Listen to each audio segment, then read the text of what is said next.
Hello, and welcome back to Lazy Naturals channel. Today we're going to look at how to stretch your hair or what to do with your hair after you wash it. So I have my products here and I'm going to take you through what I do and also let's have a chat. So I want to address some of the questions I had on my Chinese story. I was asked if I speak Chinese now. Yes, I do speak Chinese as a second language quite fluently. And even though it sounds so dope, right? Speaking Chinese or being able to understand the language hasn't always been a blessing. There are times that I regretted being able to understand the language in China. Now it's cool. Like I actually have a place here in Toronto where I get free food. It's a Chinese place and they give me free food only just because I can speak Chinese. And the story behind it is so funny. So I was craving some Chinese food, right? And okay, so just a quick pause. Now, when you're dealing with your hair, after you wash it, you need to apply the product section by section.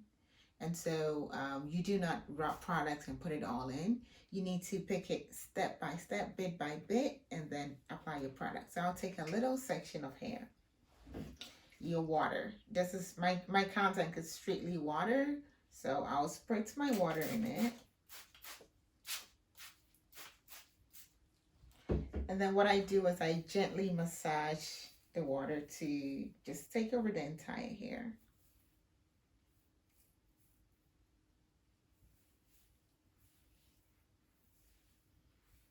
I'm gonna be talking about the turn a bit. So what happened is, all I'm doing is massaging the water in my hair. Okay. So I went to this Chinese restaurant. I was craving Chinese food, and I went to Chinatown, and I wanted steamed dumplings. They have dumplings all over, but it's mostly fried, and I want the original one, like the healthy one. It's steamed and no oils, and so I found this place that I went to, and the man was not paying attention. He gave me the typical Chinese menu. It was all written in Chinese characters and no pictures, no English, no translation. So they have two, one that has English and photos and all that.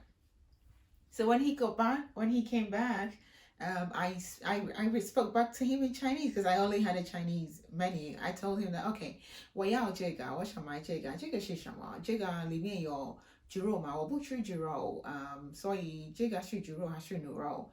All I was asking him was, I want this one. I want this steamed dumpling. But what is the filling? I hope it's not pork because I don't eat pork. And the man was he froze for a second. I think he could not it probably did not notice I was speaking Chinese. So I bet he was like, what is she saying? Right? He was expecting to hear English and then I was just rallying Chinese. So he stood for a moment and I repeated again, like, 我说我要这个东西哦 dumpling 怎么说？我忘记讲 dumpling 怎么说？饺子，我要这个饺子，但是我不吃猪肉，所以我想问你里面有什么东西啊？ And then he dropped his paper, and then like the paper he was gonna take the order with, and then he asked me, "You speak Chinese?" I'm like, "Yeah." You gave me a Chinese menu. I don't know. It's like, how? So he took a seat. I think he just could not handle it. He took a seat, and he's like, "How do you speak Chinese so well?" And you know, Chinese is a tonal language. And so, even though a lot of foreigners learn to speak it, if you do not master the tones, the meaning changes. Like 四 and 四. 四 is four. 四 is death. So, like, you hear foreigners say, "Oh, yeah, 四," and it looks like I want to die, but just saying I want four of these. So, if you don't get the tone right, everything will not make sense or it would mean something different. But I had good friends, good Chinese friends who made sure they were so tough on me. So he also calls the restaurant owner, and then like in about a minute, I had three Chinese people speaking to me in Chinese. What are you doing here? What do you do? Where do you live? So we had a whole chat, and then they're like, the fact that you took the time to learn our language and appreciate our culture you always can come in here, just pop by for some free food. And I'm like, no, Chinese people can be generous, but sometimes it's not from their heart, you know? So I'm like, oh, no, no, no, I prefer to pay. The man says, Buchanan, Buchanan, I just can't charge you. You're like my family. You're my daughter, and you're part of who I am. Whatever. So, please feel free to come get food.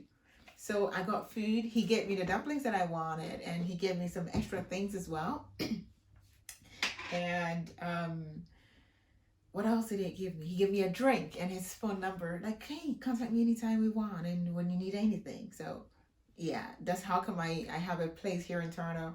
I've been there 3 times, and sometimes it's because not because I want the free food, but because I'm craving food, right? That particular meal. And then when I go, they just give it to me for free, and it's a little bit awkward, but I appreciate that. Thank you, Shifuma. Shishini the Paul. I really appreciate that. Okay, so yeah, but and I've also met really amazing people, like lifetime friends. But speaking Chinese hasn't always been a blessing. There have been times that I really regretted speaking Chinese because you understand every single thing they say, and it is not nice, especially about black people. And when they see black people, they assume that you're automatically from Africa or you're Africans. And Chinese people have, I don't even want to say zero, negative respect for Africans. They are seen as untouchables, just not even below the ladder, but just below human standards. That's how Chinese people view Africans. And so they're very disrespectful.